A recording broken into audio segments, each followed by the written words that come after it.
El corazón de las misiones es que Dios sea glorificado y que toda nación pueda experimentar la gracia de aquel que nos ha llamado. Conoce cómo Dios está usando la vida de personas como tú y como yo para proclamar su reino. Esto es Entre Hermanos. Hola, soy Billy Jackson, el director del podcast. Quería avisarte que este episodio es un poco especial porque es el último que fue grabado con Andy Chucky que vamos a subir. Fue grabado, de hecho, antes del verano, antes de los testimonios con los grabados, pero no había tiempo en su momento para subirlo, pero no quería dejar de subirlo. Quiero que ustedes puedan disfrutarlo.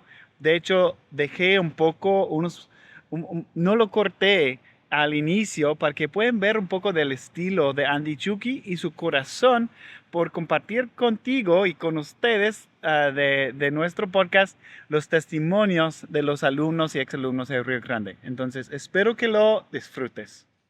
En el Valle, ya eres parte del Valle, amigo. Sí, Eres uno más del Valle, amigo. Simón. Ok, muy bien. Al principio voy a ver la cámara, pero después la conversación puede ser. ¿De dónde quieres que yo vea? Me puedes ver a mí también, pero al principio puedes ver a la cámara. ¿Eso es ok? Y ya está grabando. Como te digo, no vamos a cortar nada de tu historia. Entonces, sí. Ok, muy bien. Hola familia de Entre Hermanos, es un gusto estar con ustedes. Mi nombre es Andy y soy estudiante aquí del Seminario Bíblico Río Grande y gracias a Dios tenemos esta oportunidad de contar una historia más y en esta ocasión tenemos a David, que es un ex estudiante del seminario y vamos a conocer su historia. ¿Cómo estás, amigo? ¿Cómo te encuentras? Bien, bien. ¿Tú? ¿Qué tal? ¿Qué tal tu día? Bien, poquito cansado, pero estuvo bien. Sí, Ok, sí. muy bueno eso. Para que la gente te pueda conocer un poco, por favor, dime de dónde eres, también aquí en tus años que estudiaste aquí en Río Grande. Ya. Pues soy David Illescas, soy de Ecuador, de la ciudad más bonita del Ecuador. Él también es ecuatoriano. Pues. Amén. Sí. No, pues soy de Cuenca y ya estoy aquí en el Valle de Texas desde el 2016. Ya son prácticamente 9 años, Sí. porque vine en agosto del 2016 acá. Entonces, sí, ya prácticamente 9 años acá en el Valle. Vine a estudiar la énfasis pastoral aquí en el seminario y después de 4 años me gradué y pues continué acá con mi OPT, la visa religiosa y sirviendo pues en el ministerio de la iglesia y enseñanza cristiana. Muy bien, y esa es la parte que vamos a contar tu historia, amigo. Una pregunta, ¿estás soltero, casado, amigo? Casado. ¿Casado estás? Aquí está el... ¡Ay, sí! Ok, tiene un anillo en su mano, entonces, por favor, no manden sus carpetas. No manden carpetas, ya. ¿Con Está quién raro, estás ¿no? casada? ¿Cómo se llama tu esposa? Mi esposa se llama Grace, Grace Dunn. Ella es de Oregon. Oh, es de Oregon. Es de Oregon. Pero su familia, bueno, sus papás, bueno, también son de Oregon, pero ellos hace como 10, es como unos 11 años más o menos, 11, 12 años sí, fueron a Zacatecas como misioneros. De hecho, ellos también estudiaron en la escuela del idioma acá, en el seminario. Ok, entonces significa que ellos vinieron a aprender español aquí en Río Grande y fueron a servir allá en México. Sí. Como misioneros. Como misioneros. ¿Y tú la conociste a tu esposa en dónde? La conocí en la iglesia porque, bueno, yo pertenezco al Redeemer, entonces mi primer año estuve en Redeemer en inglés y en Redeemer en inglés uno de los ancianos es el abuelo de Grace. Entonces fue como la conexión fue ahí. Un día vinieron a visitar para presentar el ministerio de Zacatecas y mi suegro vino pues con sus 2 hijas y pues vino ahí con Grace y ahí fue donde la conocí. Tú dijiste, yo sé español y tus papás quieren aprender inglés. No quieren aprender español.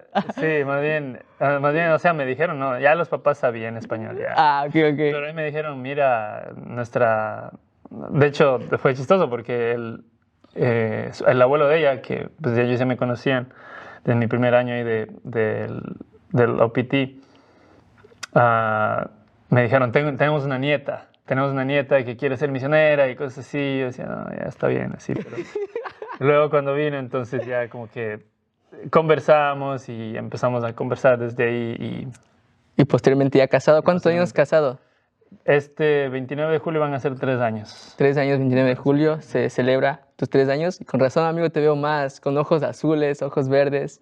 Más blanco últimamente, amigo. No, es que no he estado en el sol mucho. No.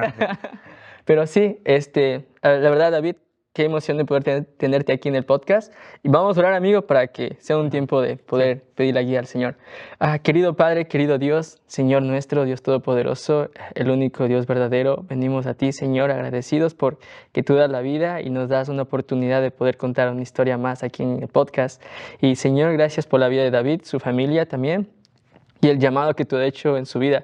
Ayúdanos, Señor, a compartir esta historia, que sea una historia de esperanza para aquellas personas que lo escuchan. Oramos en el nombre de Jesús. Amén. Amén. Amigo, si puedes tú definir la transición de tu vida en una sola frase, ¿cuál sería? La transición de mi vida en una sola frase sería... Creo que me ha quedado grabada esta frase también fue mi primer pastor, el pastor Willer Montesinos. Sí, lo conozco, el staff ahorita en Río Grande también. Y él decía esto, que Dios es un Dios de procesos. Y lo vemos en la Escritura, ¿verdad? Y yo creo que esa sería como la frase con la que me quedo, de que Dios es un Dios de procesos, no solamente de que un día llegaste a la fe y ¡pum!, ya eres perfecto en la fe cristiana y todo eso, ¿verdad? Entonces, yo creo que eso sería. Un Dios de procesos. ¿Y cuál es tu trasfondo, amigo? ¿Tu familia es creyente? ¿Vienes de una familia cristiana o no? Bueno, mi familia es católica. Perdón, era católica. Vengo de un trasfondo súper católico. Ellos estuvieron bastante envueltos, mis padres, bastante envueltos en la iglesia católica. De hecho, ellos eran parejas guías para la primera comunión. A veces daban como talleres matrimoniales ahí en la iglesia católica. ¿Eso significa que también tú hiciste ese proceso de la primera comunión? Sí, hice la primera comunión hasta la confirmación. Y luego a los 18 años fue donde me convertí. Ok, ¿cómo fue esa etapa para tu vida? ¿Qué aprendiste estando tú se puede decir, en el catolicismo? ¿Qué aprendiste tú que cambió mucho a la manera de después conocer a Dios? Pues yo creo que, bueno, el Señor, a pesar de varios, digamos ahorita como evangélicos, ¿verdad? Decimos que los católicos están errados en varias cosas. A pesar de eso, yo creo que estar envuelto en el catolicismo y que mis padres estuvieran envueltos ahí, porque ellos también no eran solamente católicos que decían, ¿verdad?, que van a la iglesia y ya nada más, o que ni siquiera van, sino que ellos eran como practicantes. Entonces, como que inculcaron cierto temor de Dios en mí y cierto temor de su palabra. Obviamente, no algo más como redirigido o más bíblico o más hacia el evangelio, ¿verdad? Pero había como un cierto temor. Entonces, por lo menos tenía ese temor de Dios, de que, mira, hay un Dios que existe, a quien le voy a rendir cuentas, porque siempre tenía como presente el hecho de, pues, va a haber un día del juicio final. Sí, esto significa que también tú tenías que presentarte se puede decir, al cura para pedir perdón de tus pecados, a la persona, confesarte, es la palabra. Sí. ¿Sí lo hacías con él?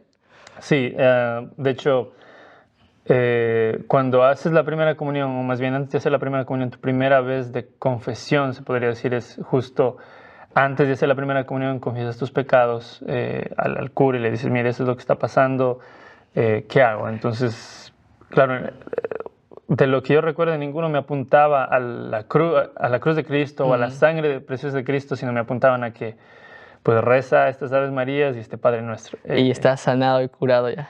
Sí, entonces era prácticamente ya, con eso te perdonamos, te absolvemos y ya puedes participar del sacramento de la comunión. No, qué interesante eso. Y me imagino que el tiempo fue suficiente para confesar todos tus pecados. Bueno, el cura ahí saluda. No, hombre, no, ni confesaba todos mis pecados, porque si le hubiera confesado al cura... Faltaría la vida. Faltaría la vida, no, hombre, y el cura me hubiera mandado a la cárcel. Se hubiera despedido el juez. No puedo con esto. No puedo con esto. Pecador este tipo. Sí. Muy bueno, me gusta escuchar eso, pero a los 18 años dices que tienes un acercamiento personal. ¿Y cómo sucedió ese acercamiento con Dios? Bueno, desde antes hubieron ya varios acercamientos hacia como el protestantismo. Okay. Primero por parte de mi tío, el hermano de mi papá, que pues él está en una denominación protestante, ¿verdad? Entonces fue como ahí empezamos a tener un contacto con el protestantismo, pero especialmente fue... bueno, y sí, mis padres no estuvieron así cerrados, como que no, protestantes nunca. Pero lo que fue clave fue que pues, el pastor Willer llegó a Cuenca y empezó a plantar la iglesia Unión Misionera Evangélica de Cuenca. Y en ese transcurso lo que hizo fue hacer un taller matrimonial, o sea, de matrimonios. Lo que pasó fue que invitaron a varios y entre esos, o sea, invitaron a mi prima y a su esposo y ellos invitaron a mi papi y a mi mami para que vayan ahí a la iglesia, más bien al taller. Okay. Entonces empezaron a ir al taller y como que les gustó bastante todo, o sea, cómo se estaba haciendo. Y ahí fue donde yo tuve mi primer como acercamiento a, oye, pues tus brothers predican la Biblia, yo creo que pues esto está padre porque puedo entender mejor la Biblia, ¿no? Y ahí fue donde eventualmente empezamos a ir a la iglesia. Íbamos todavía a la iglesia católica, pero también íbamos a la evangélica a veces los domingos. Y ahí en ese transcurso es donde escuché el evangelio, ahí es donde escuché de Cristo, ¿verdad? Y que la salvación solamente es por gracia, por medio de la fe en Cristo. Ok, pero a tus 18 años, o sea, ya prácticamente tienes una edad también que puedes conocer, distinguir las cosas, pero algo en especial que abrazaste en ese día, que lo recuerdas, que literalmente dices, aquí fue el transcurso que Dios cambió mi vida. Sí, bueno, yo no sé exactamente el día y la hora. Lo que recuerdo de mi conversión específicamente y cómo comenzó fue más que todo, obviamente el proceso es que el Señor lo que hace es que te expone a la predicación de la palabra, ¿verdad? Sin duda. Te expone a la predicación del Evangelio. Pero el evento que recuerdo fue un día, o sea, ya habiendo escuchado más específicamente en la iglesia, en la Unión Misionera, ¿verdad? Donde estaba el pastor Willer, y ya con otros amigos o gente que yo había conversado acerca del tema, que eran protestantes y todo, fue donde tomé un bus para ir al centro de la ciudad y ahí fue donde el Señor, bueno, el Espíritu Santo me convenció de pecado. Wow. Y fue donde, porque yo en realidad me creía una buena persona, alguien que no hacía tanto mal, era un buen chico en comparación con algunos amigos que se emborrachaban y que fumaban y que era, o sea, pero me gustaba igual, o sea, el mundo. Pero yo no veía mi pecado, entonces ahí fue donde el Señor me hizo ver mi pecado y que no solamente era lo que hacía, sino también las intenciones de mi corazón, los pensamientos, y fue donde como una revelación de me voy a ir al infierno. Sí. O sea, fue como una convicción de no eres una buena persona. Necesitas un Salvador. Necesitas un Salvador. Ahí fue donde, no recuerdo específicamente la hora, el día, pero después de eso fue como que ¡fum! O sea, Cristo es mi Salvador. Cristo es mi salvación. Muy bueno, me gusta esa parte porque tal vez haya personas incluso que están escuchando y llegan en ese momento a pensar como, yo no recuerdo exactamente el día, la hora, la fecha, pero yo estoy convencido que Dios transformó mi vida. Y hay personas que tal vez en su día se vuelven a hacer esta misma pregunta. Tal vez realmente necesito saber la fecha, la hora, el día para poder decir que soy salvo. ¿Qué mensaje tú le dirías a esas personas que tal vez no lo recuerdan su fecha, pero están como con esa incertidumbre en su corazón? Sí. Primero que la salvación no debes basar tu salvación en tengo que recordar el día, la fecha y la hora exacta, porque ahí estarías quitando el enfoque de lo que de verdad es, ¿verdad? La verdad es el Evangelio. O sea, creíste y crees que Jesús es el Hijo de Dios, que vino a este mundo, vivió perfectamente, que agradó al Padre, que fue ese Cordero que tomó tu lugar, que derramó su sangre para limpiar tus pecados, que resucitó al tercer día y que se levantó victorioso de la tumba, ¿verdad? Y que está sentado en gloria y crees que la obra de Él perdona tus pecados, te limpias de toda maldad y te lleva al Padre. Si crees eso, pues eres salvo, ¿verdad? Y tal vez no sabes exactamente qué día fue que creíste o qué día fue que tu corazón aceptó esa verdad, pero si es que ese es tu fundamento, entonces, y eso es lo que, o lo que te guía en tu vida, esa es la seguridad, o sea, lo que hizo Cristo, no tanto el hecho de que no recuerdo el día o no recuerdo la hora. Así es que arrepiente de tu pecado y vuélvete a Cristo. No, de hecho, una de las cosas he estado escuchando, me gustó mucho una frase que escuché, tal vez lo he mencionado, es que cómo estar convencidos no es por haber llenado una hojita o repetido una oración, tal vez, sino es que tu vida ha sido transformada. Entonces, ese es el mayor ejemplo de un cambio, ¿no? De que si tu vida comienza a hacer ese cambio en tu vida, y esa es la obra de Cristo en nuestras vidas. Ahora, escuchando esta parte de ti, David, una de las cosas que me llama la atención es cómo surge ese anhelo de poder aprender más acerca de Dios. ¿Cómo surgió en ti ese anhelo a tus 18 años? Me obligaron. Bueno, lo que fue es que lo que admiré, aún antes de ser creyente, fue el hecho de cómo explicaban la Escritura. Y yo decía, wow, nunca había escuchado la Escritura explicada, o sea, interpretada y aplicada a la Escritura. Buenísimo eso. Entonces, fue primero eso lo que llamó mi atención siendo no creyente. Al ser creyente, vi que no solamente mi pastor, pero otros hermanos de la iglesia también como que predicaban. Y algo que nació en mí apenas al ser creyente fue como un deseo ferviente por el evangelismo, por evangelizar. Íbamos con mi pastor, salíamos a los parques, salíamos a las calles, predicamos en los buses.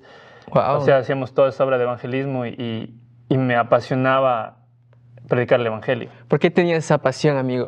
¿Por qué nacía esa pasión en ti de compartir eso, incluso exponerte abiertamente?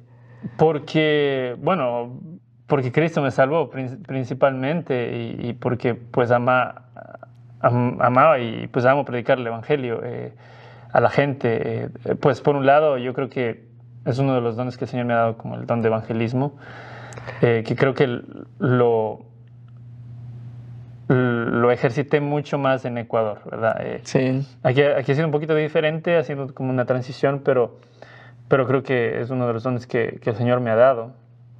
Y al ver hermanos que predicaban la Escritura, al tener ese deseo por predicar el Evangelio a la gente y todo, empezaba poco a poco a nacer en mi corazón ese deseo de, oye, y tal vez como que el Señor te está llamando para el ministerio, tal vez quieres prepararte, pero yo todavía era un neófito ahí en ese tiempo. Claro. Ok, pero ¿qué decía tu familia? Como, o sea, tú naces ese deseo también, pero también esa pregunta de joven después, como, ok, ¿será que puedo vivir solo con el ministerio? ¿Necesito una carrera secular? ¿Hay algo que tal vez me pueda ayudar? Mira, mi perspectiva cambió un poco desde cuando estaba allá, ya estando acá. Sí. Primero, yo estaba estudiando arquitectura. Y ahí fue donde me convertí. Estaba en la universidad estudiando arquitectura. Y lo que pasó fue que empezó este deseo en mí, ¿verdad? Ok, quiero estudiar más, quiero conocer más, quiero prepararme para estar en el ministerio. Entonces decidí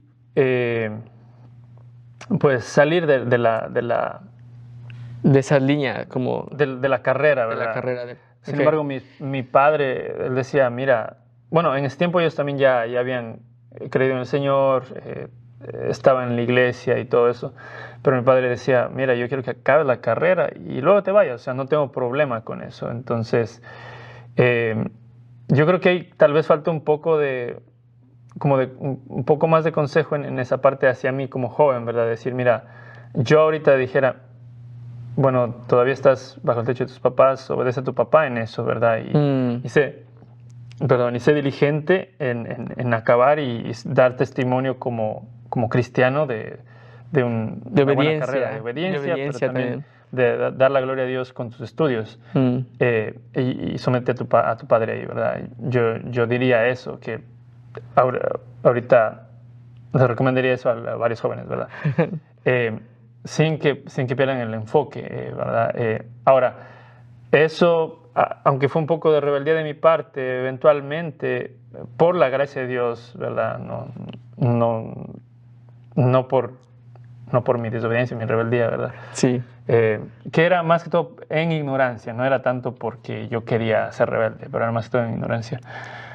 Ahí fue donde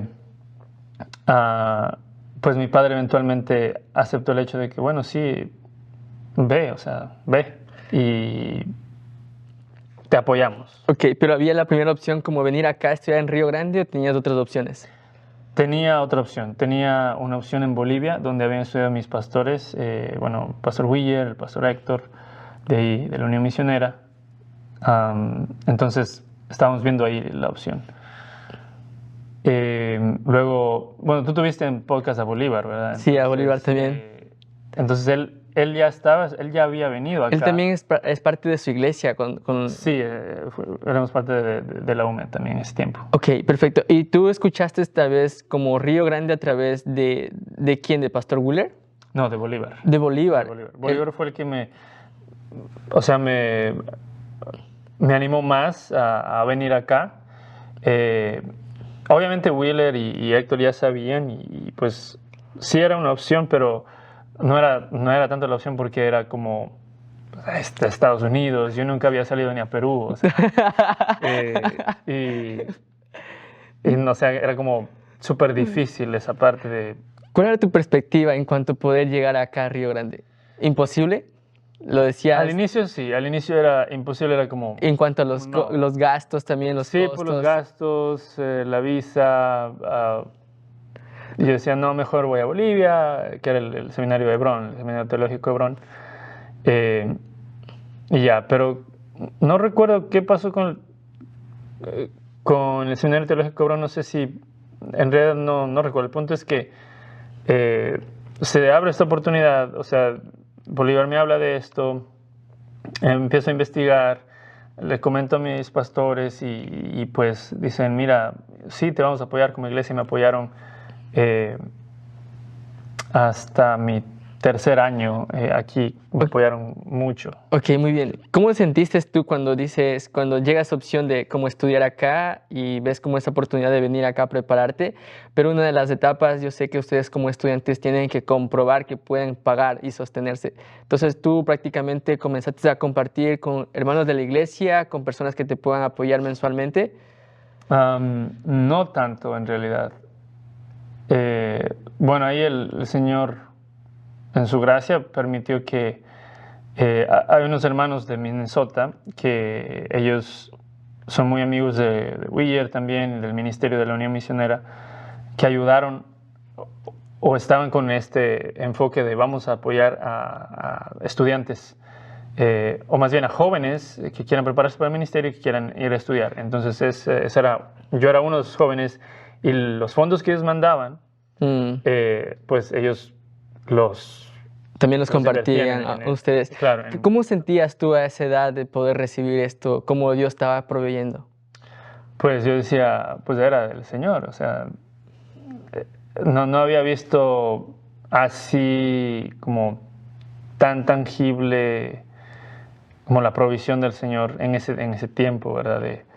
De que, o sea, ¿quién pensaría nunca iba a estar en Estados Unidos? O sea, Ok, y llega esa etapa cuando también es una parte que tú tienes que ir a la embajada y que te puedan dar la visa. Cuando te dan la aprobación de tu visa, ¿cómo sentiste tú, amigo, ese día? O sea, ¿cuál era ese sentir de ustedes? Pues un sentir dividido, ¿verdad? Estaba la alegría de que, me dieron la visa. No me esperaba esto. Voy, sí, como... ¿Era tu primera vez volando también incluso? Sí, mi primera vez volando. Wow.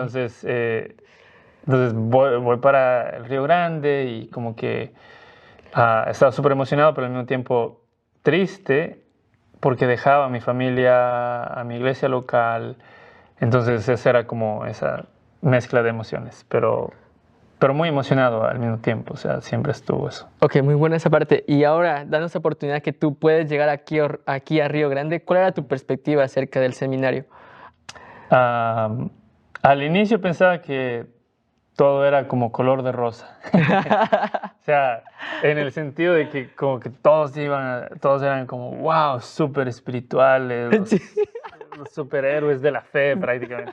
Entonces como que tienes esa perspectiva, Sí, ¿verdad? No sé si te pasó a ti, Me pasó. Y luego te das en cuenta que, oye, no, son peores.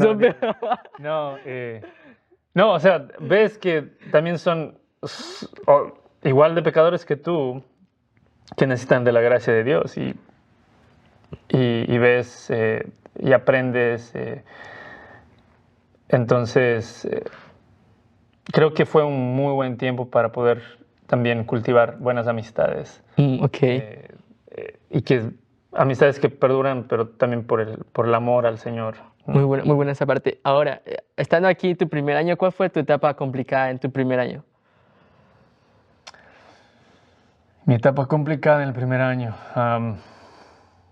No recuerdo bien. Tal vez podría ser el acostumbrarme a los horarios, o sea, poder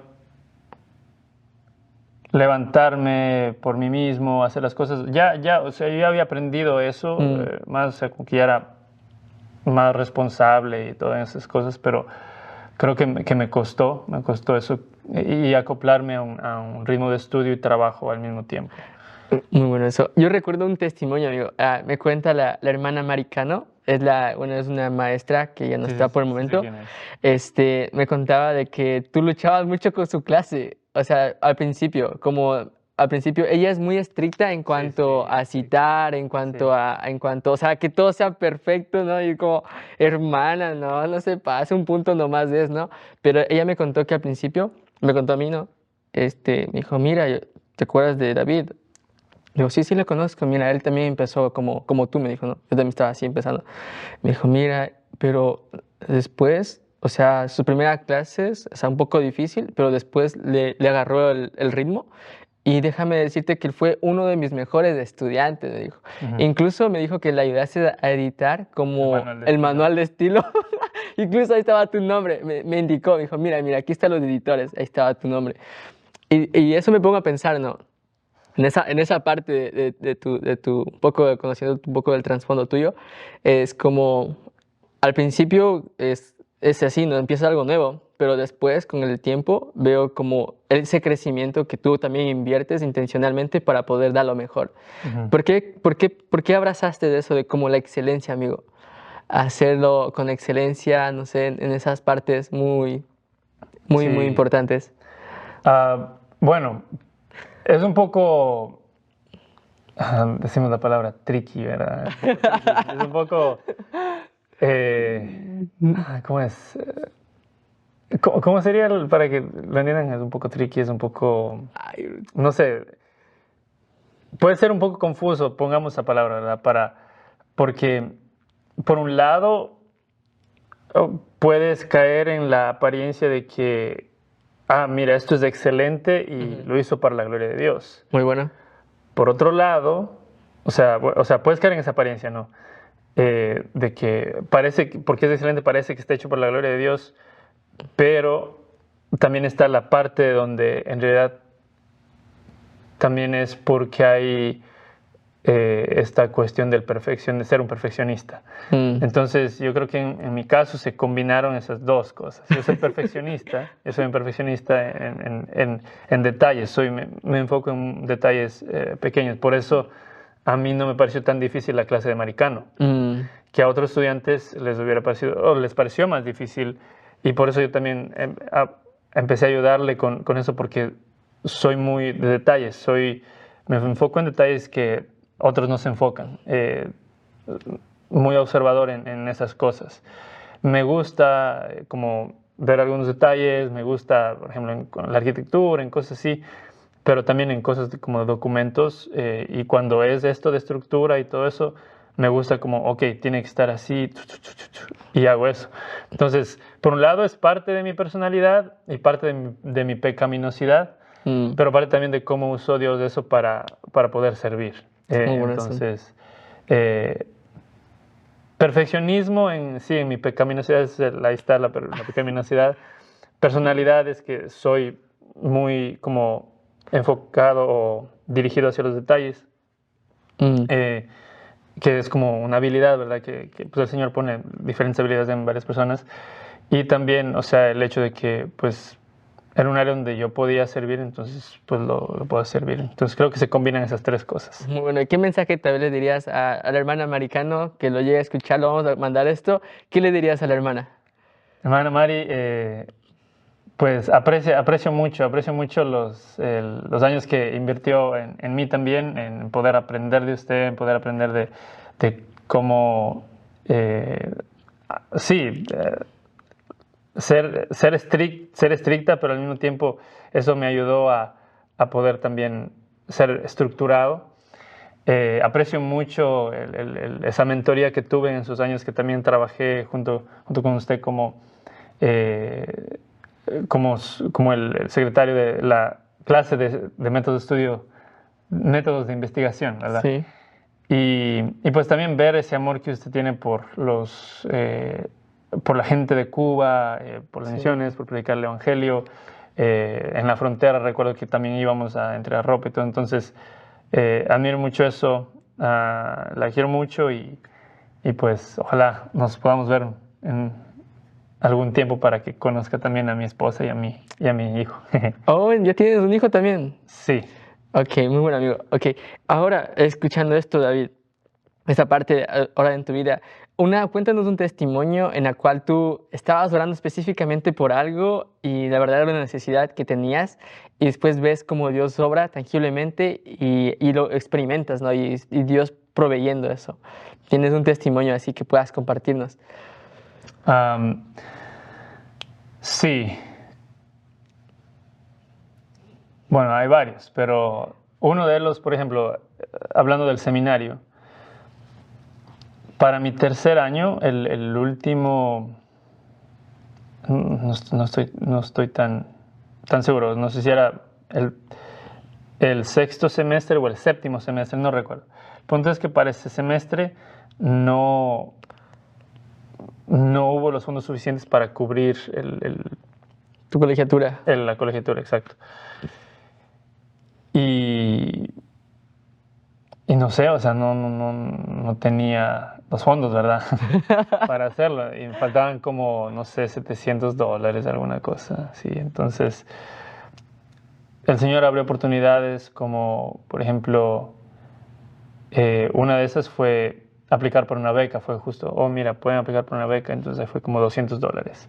Y luego una iglesia donde había servido yo por un mes, cuando tuvimos que ir a Chicago, eso fue creo que era 2017, 2018, creo que en el 2018, y servimos allá y pues tuvimos un buen contacto, una buena relación con la iglesia. Un día enviaron un cheque de $500, o sea, ¡Wow, qué bendición! Y que cubría lo que necesitaba para pagar. Entonces fue eso de cómo el Señor proveyó. Y tú cuando llega esos momentos, cuando llegas a momentos de aflicción, tal vez, bueno, se puede decir como de necesidades, ¿cómo era tu perspectiva ahí? Como, estuviera en Ecuador, pudiendo trabajar, no sé, o ¿cuál era tu perspectiva estando ahí? Como, Señor, necesito esto y cuando provee, gracias a Dios por lo que tú haces y estoy convencido de que si voy al ministerio también vas a proveerme. ¿Tú quieres, o sea, te refieres como mientras estaba aquí en el seminario? Claro, mientras estabas tú en el seminario. Primero me acordaba, o casi siempre me acuerdo de las palabras de mi mami, que hubieron unos tiempos difíciles económicos ahí en Ecuador, ¿verdad? Cuando estuve ahí. Y mi mami siempre decía, o sea, con mucha confianza, mi hijo, el Señor proveerá. Entonces, pues me aferraba a eso, a que pues sí, el Señor proveerá, es la verdad bíblica, que el Señor es el proveedor. Obviamente no es con el hecho de que pues no voy a hacer nada, no voy a ser responsable, no, sino más bien siendo responsable en lo que estoy haciendo, pero también confiando en que el Señor va a proveer. Y a veces el Señor te hace pasar por esos momentos donde tienes que clamar a Él para que entiendas que eres dependiente de Él. Y sí, entonces... ¿Y cuál era tu perspectiva para ti servir a Dios estando aquí en Río Grande? ¿Cómo cambió esa perspectiva? Bueno, cambió en el sentido de que yo vine con un enfoque súper hacia Ecuador, como decir, apenas me gradué, me voy para Ecuador y ya. Sí o sí, no hay otra opción, no hay opción B, nada. Y pues era como, yo decía, no, es que no, sí, como tú dices, no hay otra opción. Y había gente que me decía, no digas tan así, porque a veces el Señor cambia los planes, ¿verdad? Entonces, el Señor sí cambia los planes. Porque me graduó y pues varias circunstancias pasaron ahí en toda esa transición, o sea, y también me graduó, fue la primera generación del COVID. Entonces, lo haces con mascarilla, entonces. Con mascarilla. Separados, 2 metros de distancia. Pero en ese tiempo también era como, ok, voy a hacer el OPT y eso me voy a quedar un año más para poder invertir más, aprender más de una iglesia que, digamos, está funcionando bien, que es saludable en general, ¿verdad? Entonces hago el OPT y en ese OPT pues me conecto, o más bien en el proceso de conectarme con el OPT, de ver qué ministerio, me conecto con Redeemer en inglés, a través de Nelson y de una hermana de la iglesia. Entonces me conecto con Redeemer en inglés, me sacan el OPT ellos, y me quedo un año. Entonces, ahora, siempre ha estado en mí como el querer volver o... Sí, el salir a Latinoamérica, el salir ya sea a Ecuador o a Latinoamérica. Al principio era solamente Ecuador, pero como que, pues el Señor trabajando también en mi corazón y todo eso, como, pues Latinoamérica, o sea, que mi visión sea más como Latinoamérica. Y eso ha sido como siempre en nuestra cara, en nuestro corazón, como Latinoamérica. Y creemos que a lo largo de todos estos años el Señor nos ha estado preparando para ya eventualmente, yo creo, en un futuro cercano salir a Latinoamérica. Ok, ¿cómo estás convencido, David, que Dios en esa etapa, cuando estabas esa transición bueno, como querer volver a Ecuador, cómo estabas convencido que Dios te quería que te quedes? Bueno, como te digo, pasaron varias situaciones que bueno, yo creo que Bolívar también comenta un poquito de eso, pero una de las situaciones fue mi filosofía ministerial cambió un poquito, ¿verdad? Mi filosofía ministerial cambió un poquito también. Algunas cuestiones doctrinales, pero no doctrinales como hablando de herejía ni nada, sino diferencias doctrinales que a veces hay entre los evangélicos, ¿verdad?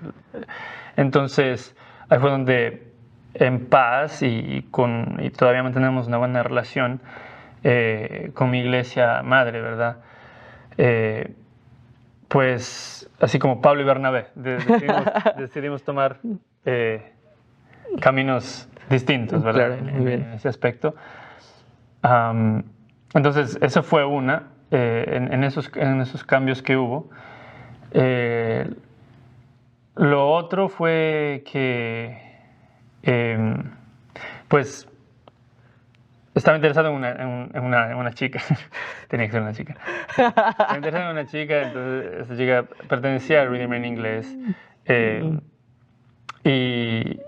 Y también quería, o sea, ese es otro factor, y el otro factor es el factor ministerial, o sea, quería aprender bien de un pastor y estar en un lugar donde haya, por ejemplo, una pluralidad de ancianos, y la iglesia funcione, digamos, saludablemente. Entonces, yo diría que esos son los 3 factores principales que vi y dije, ok, creo que un año más, porque como te digo, o sea, y creo que el primer factor fue el hecho de que tomamos rumbos diferentes, tanto yo como, bueno, mi iglesia continúa en su rumbo, ¿verdad? Sin duda. Pero yo tomé un rumbo diferente. Entonces, en ese aspecto, pensaba y creía que necesitaba un poco más de tiempo para ver hacia dónde mismo nos estaba como abriendo las puertas de eso. Muy Claro. bueno, esa parte también me llegó como a ver cómo Dios también obra en tu corazón, ver que cierra puertas, abre puertas también, y que estabas como esa oportunidad de quedarte aquí. ¿Qué ibas a hacer tú en la iglesia? ¿Cuál era tu función? Bueno, era un internado combinado, ¿verdad? Era como, estaba en la iglesia e iba a aprender, por ejemplo, era como el pupilo del pastor Santiago Curling. Entonces estaba con él en las reuniones de los pastorales, organizaba algunos eventos como con los jóvenes, discipulaba, hice un proyecto, como era COVID y no nos podíamos reunir por unos meses, entonces hice un proyecto de evangelismo en línea. Entonces hicimos unos videos de cómo evangelizar en línea o cómo compartir el evangelio con personas cuando no puede estar cerca. Exacto, no puede estar cerca. Qué interesante. Y eventualmente hice un proyecto de alcance evangelístico para el verano. Entonces fue más eso. Y en el lado, como te decía, es combinado. Empecé a trabajar en el ministerio de Macedonian Christian Academy como maestro de Biblia. Empecé para los de 9º y 10º grado. ¿En la escuelita qué comienzas a hacer en la escuelita específicamente? ¿Como maestro, impartir clases de Biblia? Sí, lo que hago es eso. O sea, ese era el PT combinado con Redeemer y Macedonian Christian Academy, porque Macedonian Christian Academy podía, por mi servicio, ellos podían proveer un lugar donde yo pueda vivir.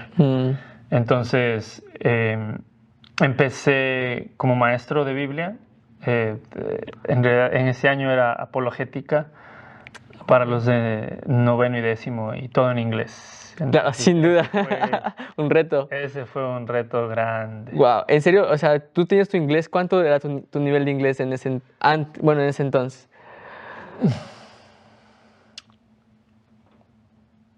Yo creo que en ese tiempo, bueno, o sea, mi inglés, primero el acento súper marcado, obviamente se nota que... Con acento cuencano ahí. Acento cuencano, ¿verdad? Cantadito. Cantadito ahí. Yo creo que el acento, pero yo no me daba cuenta tanto del acento sino hasta después, ¿verdad? Ya cuando vas aprendiendo más el inglés, como te das cuenta, empieza a poner más énfasis en el acento. Pero al inicio fue el hecho de que, por un lado, no tenía tanto miedo de dar clases de Biblia porque yo había escuchado, ya me había capacitado un poco más en Ecuador, tomé cursos de inglés y creo que saqué un certificado de inglés y eso. Pero también escuchaba muchas predicaciones y enseñanzas bíblicas y teológicas en inglés. Entonces mi lenguaje teológico en inglés yo ya lo conocía. Pero, digamos, lo que batallé más fue el hecho de que una cosa es conocer el lenguaje teológico, una cosa es poder hablar en inglés en ciertos momentos y otra cosa es ser como lanzado a los leones del inglés y estar prácticamente rodeado solo de inglés por mucho tiempo, de tal forma que estás como que te duele la cabeza, sí. te genera un poco hasta como de ansiedad, como de estrés, porque pues estás aprendiendo un nuevo idioma y no estás tan acostumbrado a que todo el tiempo estés en inglés. Entonces, sabía cómo conversar, pero no sabía, por ejemplo, como los dichos comunes de los estudiantes o de la gente en inglés, y como que fue un reto aprenderlo. Mis primeros estudiantes creo que padecieron un poco mi acento, especialmente, que como que no me entendían tan bien, porque sí, cuando no te enfocas mucho en el acento, en verdad puedes decir cosas en inglés o sea, tú quieres decir algo, pero te sale otra cosa en el inglés. Solamente por un acento, una palabra. Un acento, por ejemplo, la pronunciación de la letra I en inglés. Usualmente nosotros los latinos tendemos a decirle, o sea, a pronunciarlo I, o sea, como con el mismo acento de español, pero no es así. Entonces, eso cambia palabras. Por el acento cambia palabras en inglés y él quiere decir una cosa, pero sale otra y ellos entienden otra cosa. Entonces es como un reto. Un reto. Ok, muy bien. Y ahora para ti el reto de poder saber que ellos puedan aprender y que sus vidas sean transformadas en la escuelita, incluso en la iglesia, ¿cómo era para ti tomar ese desafío? Pues difícil. Creo que era difícil más que todo porque yo creo que sí, por un poco es la barrera del idioma. Y aún hasta el día de hoy, aunque ya mi inglés ha mejorado, ¿verdad? Ha mejorado, ha crecido y todo, puedo notar un poco de cierta barrera cuando no eres nativo, o sea, porque hay cositas que tal vez no entiendes del contexto y cosas así. Sin embargo, creo que los estudiantes también tuvieron mucha gracia en ese tiempo y les emociona cuando hay alguien nuevo, ¿verdad? Que viene y que, oh, mira, él va a estar sirviéndonos a nosotros, nos va a estar enseñando y como que, ¿y cómo te llamas? Y algunos estudiantes te hablan español, entonces, como que eso anima y eventualmente tú vas viendo, claro, la necesidad que ellos también tienen. Sin duda. Porque aunque es una escuela cristiana, no todos son cristianos. O sea, son hijos de padres cristianos. Bueno, eso es lo que se espera, ¿verdad? Que los padres sí sean cristianos, por lo menos, ¿verdad? Y algunos estudiantes sí son creyentes, pero muchos no lo son. Pero ¿cuál es tu reto especialmente? ¿Cómo es como tu compromiso, aparte de como maestro, pero también como un hijo de Dios, sabiendo esta verdad que ellos están destinados a un lugar que la cual Dios no está preparando para sus vidas? Entonces, ¿cuál es tu desafío de poder también impartir esa verdad con ellos? Bueno, uno es el hecho de que al ser maestro, en mis clases de Biblia y en eso, o sea, debo predicar el Evangelio y conectar todo hacia la historia redentora de Cristo. O sea, no solamente dejarlo así como predicar solamente la ley, por ejemplo, o solamente algo, una enseñanza moralista y nada más, sino conectarlo al Evangelio, porque con el Evangelio eso toma sentido. Entonces, dar una enseñanza bíblica más holística, más completa. Esa es una. La otra es relacionarnos afuera del salón de clase. Entonces, cada miembro del staff tiene un grupo de discipulado. Entonces, ese grupo de discipulado, lo que haces tú es te reúnes con ellos martes y jueves y siguen un estudio, hacen devocionales y también crecen en convivencia y en confianza. Y aparte de eso, pues tienes que ser intencional en poder tener como comer con ellos un almuerzo. Hey, mira, sácale a uno, hey, ven, hoy día almorzamos juntos y conversamos acerca de cómo estás, cómo está tu vida espiritual, cómo te ves tú, en qué áreas tienes que crecer, cosas así, como ya conversaciones más enfocadas y más profundas acerca de su propia relación con el Señor. Muy bien. Y amigo, ¿cómo tú te ves después de aquí en 10 años? ¿Qué te ves? ¿Cómo te ves? Me veo con más hijos. Sí, pero pues me veo en Latinoamérica sirviendo al Señor en lo que es plantación de iglesia, capacitación de líderes y capacitación teológica. Entonces me veo así como en 10 años. ¿Por qué tienes ese sentir por plantar iglesias allá en Latinoamérica? Porque hay lugares en Latinoamérica donde las iglesias no son sanas. Hay muchas iglesias que no son sanas. Hay otras iglesias que son falsas. Hay sectas también que se levantan. Y dependiendo de dónde estés, obviamente hay zonas donde hay mucho más presencia protestante o evangélica. Pero hay otras zonas donde hay mucha presencia católica. Pero una católica que tiene una... ¿cómo es esto? Se me fue la palabra. Esta combinación de catolicismo y pues las religiones o prácticas espiritistas de esos pueblos. Sincretización, eso. La sincretización de eso de pues Jesús sí, pero pues también creo en el chamán o creo en el curandero, cosas así. Entonces,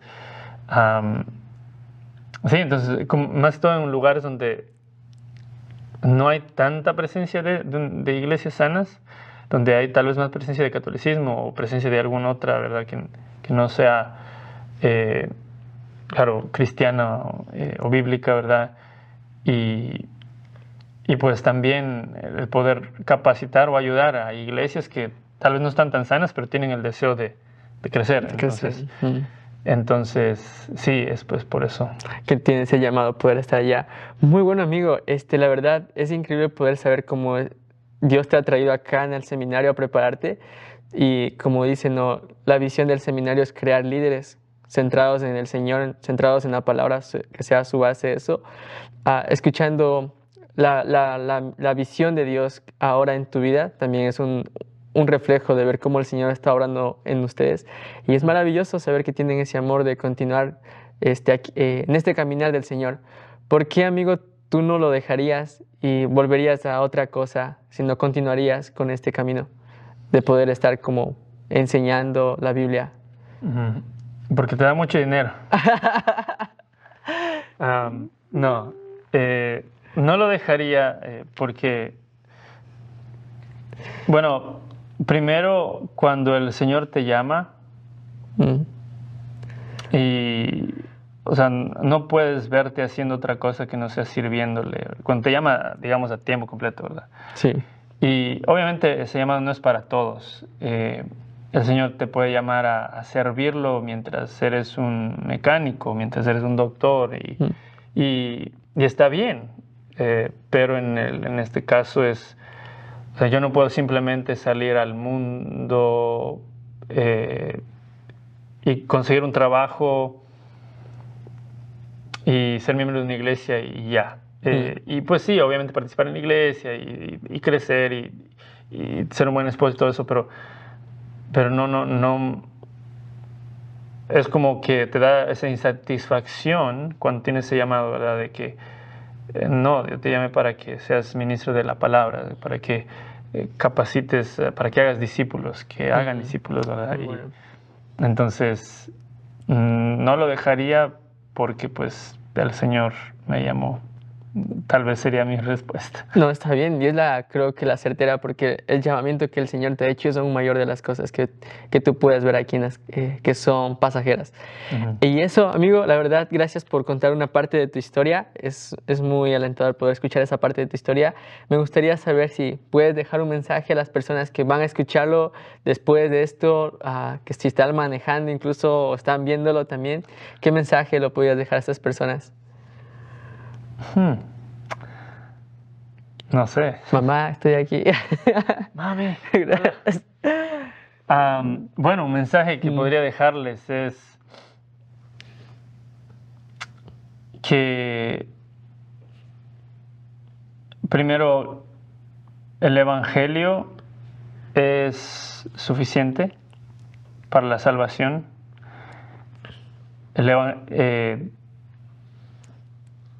Y que crezca en el conocimiento del Evangelio, que crezca en el conocimiento del Evangelio, el conocimiento de la palabra de Dios,